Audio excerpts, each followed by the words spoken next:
Breakup ஆன லவ்வையும், குப்பை தொட்டியையும் கிளறது ஒண்ணு தான். ஏன்னா, குப்பை தொட்டிய கிளற கிளற எப்படி நாத்தம் எடுக்குமோ, உள்ள இருந்து தேவையில்லாத விஷயங்கள்லாம் வெளில வருமோ, அதே மாதிரி 2 பேருக்கு நடுவுல முறிவு ஏற்பட்டுருச்சுன்னா, அந்த முறிவ 2 பேருமே கடந்து போறது நல்லது. அந்த விஷயத்த நோண்ட ஆரம்பிச்சாங்கன்னா, உண்மையிலேயே பார்க்கறதுக்கும் நல்லா இருக்காது, கேட்கறதுக்கும் நல்லா இருக்காது. அப்படி ஒரு கேவலமான விஷயத்த தான் எஃப்ஜே மற்றும் ஆதிரை இவங்க 2 பேரும் தொடர்ந்து செஞ்சுகிட்டே இருக்கிறாங்க. ஆதிரை பிக் பாஸ் வீட்டுக்குள்ள வந்ததுக்கு முக்கிய காரணமே, எஃப்ஜே கூட இவங்க பண்ண விஷயத்த பல இடங்கள்ல ஒயிட் வாஷ் பண்ணி, எஃப்ஜே மேல தான் தவறு. நான் எந்த தவறும் பண்ணல. எஃப்ஜே என்ன வச்சு ஒரு மென் கார்டு ப்ளே பண்ணியிருக்கான். என்ன வச்சு ஒரு விக்டிம் கார்டு ப்ளே பண்ணியிருக்கான். அப்படிங்கிறத தொடர்ந்து ரெஜிஸ்டர் பண்ணிக்கிட்டே இருந்தாங்க. ஒரு படி மேல போயி, இந்த வாரம் பிக் பாஸ் வீடு ஒரு கோர்ட்டாக செயல்படும் அப்படின்னு சொன்னதும், எஃப்ஜேட்ட இருந்து எனக்கு நீதி வேண்டும், நியாயம் வேண்டும். எஃப்ஜே என்ன வச்சு ஒரு விக்டிம் கார்டு ப்ளே பண்ணியிருக்கான். நான் வந்து எஃப்ஜேவ வந்து லவ் பண்ணதாக அவன் இருக்கிற எல்லார்ட்டயும் சொல்லி வச்சிருக்கிறான். இதற்கான நீதியை இந்த நீதிமன்றம் வழங்கணும் அப்படின்னு சொல்லிட்டு அவங்க வந்து வழக்க குடுத்திருந்தாங்க. அவங்களுடைய வழக்க வந்து பிக் பாஸ் எடுத்திருந்தாரு. ஸோ ஆதிரைக்கு ஆதரவாக நம்மளுடைய ஆரோரா சின்க்ளர் வாதாடுறாங்க. வாதாடி எஃப்ஜே ஆதிரை வந்து அவங்க கிட்ட பழகுனத தப்பா புரிஞ்சுகிட்டு, அவன் இருக்கிற எல்லார்கிட்டயும் போயிட்டு, "அவன் வந்து என் மேல ஃபீலிங்ஸ் இருக்குன்னு சொல்றா. ஆனா எனக்கு அவன் மேல எந்த உடன்பாடும் இல்ல. நான் ஒதுங்கி ஒதுங்கி தான் போறேன். அவ என்ன தேடி தேடி வர்றா. ஏ டன்டனக்கா, ஏ டனக்குனக்கா" அப்படின்னு தன்னுடைய ஆண்மையின் பெருமை பத்தி பேசிக் கொண்டு இருக்கிறான். அப்படின்ற மாரி ஆதிர பத்தியே என்ன லவ் பண்றா. "தம்பி, நீ ஆதிரைக்கு வந்து கட்டி புடிச்சு உம்மா குடுத்தியே, அது எந்த கணக்குலடா வரும்? ஆதிரைய கட்டி புடிச்சு அப்படியே கிருட்டு, கிருட்டு, கிருட்டு, கிருட்டுன்னு சுத்துனியே, அது எந்த கணக்குலடா வரும்? 2 பேரும் சேர்ந்து பழகிட்டீங்க. இப்ப கேமுக்காக ஒருத்தர ஒருத்தர் கேவலப்படுத்தி, கேவலமா ஒரு கேம ஆடுறீங்க. சரி, இந்த எஃப்ஜேன்றவன் பொறுக்கி. அவன் கேவலமா கேம் ஆடுறவன். வீணாவ வச்சும் ஆடுனான், ஆதிரைய வச்சும் ஆடுனான். அதுல நமக்கு மாற்று கருத்து இல்ல. அதுக்காக நம்ம ஆதிரைய புனிதப்படுத்த முடியுமா? ஆதிரை பிக் பாஸ் வீட்டுக்குள்ள வரும்போதே, எஃப்ஜேவ பத்தி ஒரு ஸ்டேட்மெண்ட் குடுத்திருப்பாங்க. எஃப்ஜேவ நான் பிக் பாஸ் வீட்டுக்குள்ள பார்க்கல. பிக் பாஸ் வீட்டுக்கு வெளியிலேயே நான் ஒரு மாலுக்கு போயிருந்தேன். அங்க "யார்ரா அந்த செல்லக்குட்டி? ரொம்ப ஹேண்ட்ஸமா இருக்கார்ல" அப்படின்னு பார்த்து சைட் அடிச்சேன். ஆக்சுவலா பிக் பாஸ் வீட்டுக்குள்ள வந்து பார்த்தா, அந்த செல்லக்குட்டி இங்கேயே வந்துருச்சு. அச்சச்சோ! நமக்காக தான் கடவுள் இவர அனுப்பிச்சிருக்காரோ! அப்படின்னு சொல்லிட்டு நான் அவங்ககிட்ட பகலாக ஆரம்பிச்சேன். அப்படின்னு சொல்லிட்டு அவங்க ஒரு பேக் ஸ்டோரிய சொல்லியிருப்பாங்க. அப்ப எஃப்ஜேவ நீ வெளியில இருந்தே பார்த்து சைட் அடிச்சிருக்கிற. உள்ள வந்ததும் அவங்க கூட பழகணும்னு தோணியிருக்கு. நீ பழகியிருக்க. அப்படி பழகும்போது உன்னுடைய பாய் ஃப்ரெண்ட் வெளியில பார்த்தா, அத தப்பா எடுத்துக்க மாட்டான். அவன் புரிஞ்சுக்குவான். ஆனா என்னுடைய பாய் ஃப்ரெண்டுடைய வீட்ல பார்த்தாங்கன்னா தப்பா எடுத்துக்குவாங்க. ஆக்சுவலா எனக்கு ஒண்ணு புரியல.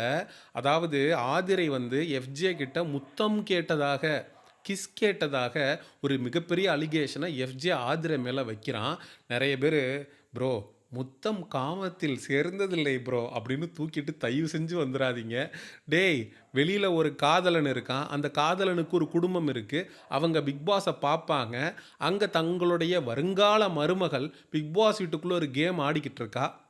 அவள ஒருத்தன் கன்சோல் பண்றேங்கிற பேர்ல கட்டி புடிச்சு முத்தம் குடுக்குறான்.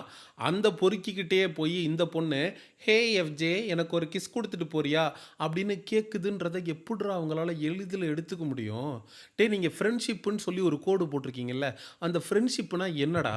முத்தம் குடுத்துக்கிறது, கட்டி புடிச்சுக்கிறது, என்ன வேணா பண்ணிக்கலாம். பண்ணிட்டு அது ஃப்ரெண்ட்ஷிப்ன்னு சொல்றது புரியலடா. இத நாங்க சொன்னா பூமராடா? நான் பூமராவே இருந்துட்டு போறேன்டா, பரவால்லடா. நீங்க டிஃபைன் பண்ணுங்கடா. ஃப்ரெண்ட்ஷிப்னா என்ன? லவ்வுனா என்ன? இதெல்லாம் காதலர்கள் பண்ணிக்கிறதுடா. கட்டி புடிச்சு சுத்துறான். இது வந்து வீடியோ ஃபுட்டேஜாவே இருக்கு. ஆதிரை நடந்து போயிட்டுருப்பாங்க. இவன் அப்படியே இப்படி கட்டி புடிச்சு, இப்படி இப்படி இப்படி இப்படி சுத்துவான். புரியலடா. டேய், ஒரு பெண்ண வந்து காதலனும் இத செய்வான்டா. ஃப்ரெண்டாகிற நீயும் செய்றடா. எதுடா எதுடா உண்மை? எதுடா எவன்டா காதலன்? எவன்டா ஃப்ரெண்டு? இந்த குழப்பம் பார்க்கக்கூடிய ஆடியன்ஸுக்கு எழுமா எழாதா? முத்தம் காமத்தில் சேர்ந்ததில்லை தான்.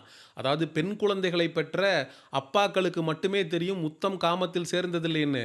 இவிங்க 2 பேரும் பண்ணிக்கிட்டு இருக்கிறது என்ன ரகம்னே நமக்கு புரியலையே!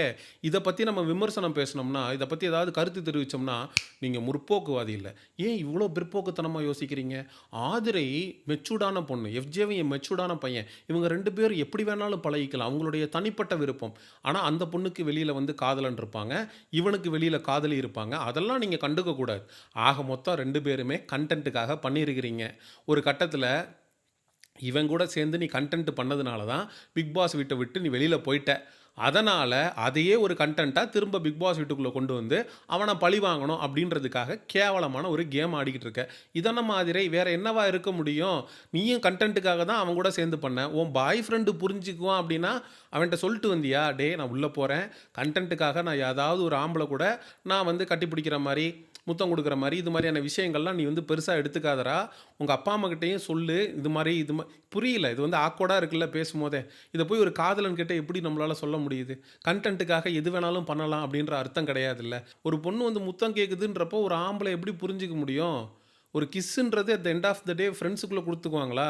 நானும் எத்தனையோ பொண்ணுங்களோட ஃப்ரெண்டாலாம் பழகியிருக்கேன். பட் நான் முத்தம் கொடுத்தது இல்லையே. மேபி நாங்கள்லாம் அந்த பூமர் கேட்டகரியில் வருவோம்னு நினைக்கிறேன். இன்றைக்கி ஜென்சி கிட்ஸ் மத்தியில் இந்த விஷயம் நடந்துக்கிட்டு இருக்கா அப்படிங்கிறது நமக்கு தெரியல. ஏன்னா கமெண்ட் செக்ஷனில் சொல்லுங்கள். இந்த ரிலேஷன்ஷிப் சம்மந்தப்பட்டு ஏகப்பட்ட குழப்பங்கள் இருக்குது. அதை எப்படி நம்ம கிளாரிஃபை பண்ணிக்கிறது அப்படின்றது தெரியல. இந்த முற்போக்குவாதிகள் அப்படின்னு போலி ஃபேக் ஃபெமினிஸ்ட் கும்பல் இருப்பாங்கல்ல, அவங்க இதெல்லாம் நியாயப்படுத்தி பேசிகிட்டு இருப்பாங்க. அவங்க 2 பேரும் மியூச்சுவலாக பழகுறாங்க, உங்களுக்கு எங்கே எரியுது அப்படின்னு. அப்புறம் எதுக்கு நீ கவலைப்படுற? வெளியில் உன்னை பற்றி யார் என்ன நினச்சா உனக்கு என்ன? எதுக்காக போய் உன் பேரை கிளியர் பண்ணணும்னு நீ நினைக்கிற? உள்ளே போய் கண்டென்ட் பண்ணுற, அது உனக்கு பேக் ஃபயர் ஆகுது, உனக்கு கெட்ட பேரை ஏற்படுத்தி கொடுக்குது. நீ வெளியில் போயிடுற. வெளில போனதுக்கப்புறம் ஆதிரையுடைய காதலன் கூப்பிட்டு திட்டினாரா? இல்லை ஆதிரையுடைய காதலன் வீட்டில் இருந்து கூப்பிட்டு என்னம்மா இப்படி பண்ணிட்டியம்மா அப்படின்னு கேட்டாங்களான்னு தெரில.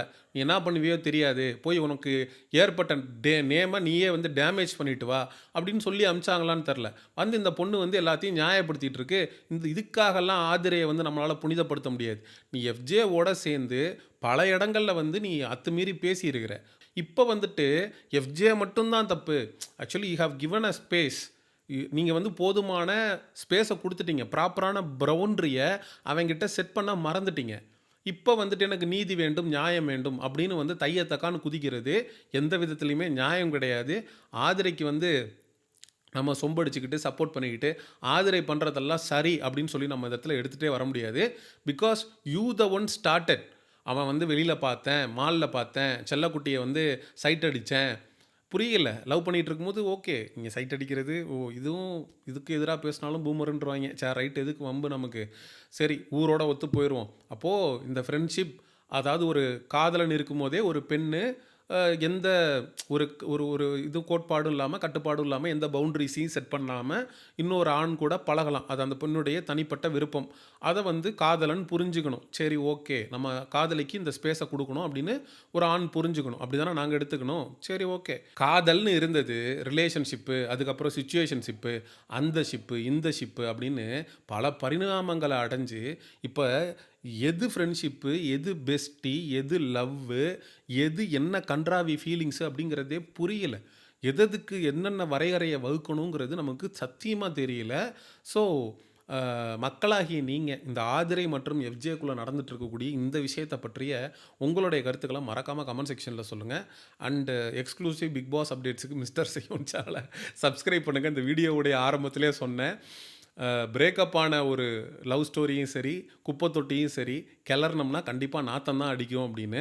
ஸோ அதுதான் நடந்திருக்கு. இந்த கண்டென்ட்டை நான் பேச ஆரம்பித்து கடைசியில் முடிவில் எஃப்ஜே வந்து மென் கார்டு ப்ளே பண்ணால், விக்டிங் கார்டு ப்ளே பண்ணால், என்னை வந்து தப்பாக போர்ட்ரே பண்ணியிருக்கான் அப்படின்னு சொல்லி ஆதிரை எஃப்ஜேக்கு எதிராக தொடர்ந்த வழக்கில் எஃப்ஜே ஆமாம் நான் தான் குற்றவாளி, குற்றத்தை ஒத்துக்கிறேங்கய்யா அப்படின்னு சொல்லி சரண்டர் ஆகி குற்றத்தை ஒத்துக்கிட்டான். அதனால் ஆதிரைக்கு ஃபேவராக தீர்ப்பும் வந்திருக்கு.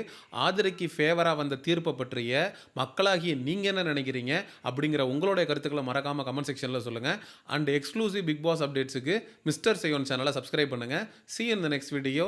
Bye bye.